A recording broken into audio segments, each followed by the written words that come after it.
తెలంగాణ మంత్రి కొండా సురేఖ వ్యాఖ్యలపై కోర్టుకెళ్లారు అక్కినేని నాగార్జున. ఈ మేరకు నాంపల్లి కోర్టులో పరువు నష్టం దావా వేశారు. తన కుటుంబ పరువుకు భంగం కలిగించారని, తన కుటుంబ ప్రతిష్టను దెబ్బతీసేలా ఆమె వ్యాఖ్యలు చేశారంటూ పిటిషన్ దాఖలు చేశారు. మంత్రి కొండా సురేఖపై క్రిమినల్ చర్యలు తీసుకోవాలని కోర్టును ఆశ్రయించారు. టాలీవుడ్ అగ్రహీరో అక్కినేని నాగార్జున కుటుంబాన్ని, నాగచైతన్య, సమంత వ్యక్తిగత విషయాలను ప్రస్తావిస్తూ మంత్రి కొండా సురేఖ చేసిన వ్యాఖ్యలు తెలుగు రాష్ట్రాల్లో తీవ్ర దుమారం రేపుతున్న సంగతి తెలిసిందే. ఇప్పటికే కొండా సురేఖపై టాలీవుడ్ సినీ ప్రముఖులు మండిపడుతున్నారు.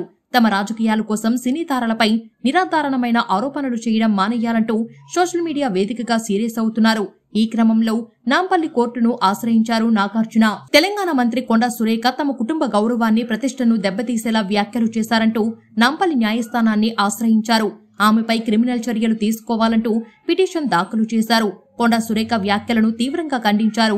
టాలీవుడ్ హీరో విజయ్ దేవరకొండ. ఏం జరిగిందో దాని గురించి నేటి రాజకీయాలు, రాజకీయ నాయకులు, వారి ప్రవర్తనపై నా ఆలోచనలు, భావాలను మంచి భాషలో వ్యక్తీకరించేందుకు కష్టపడుతున్నాను. కొందరు రాజకీయ నాయకులకు నేను ఒకటి గుర్తు చేయాలని అనుకుంటున్నాను. మనల్ని చూసుకునేందుకు మాత్రమే వారికి ఓటు వేస్తున్నాం.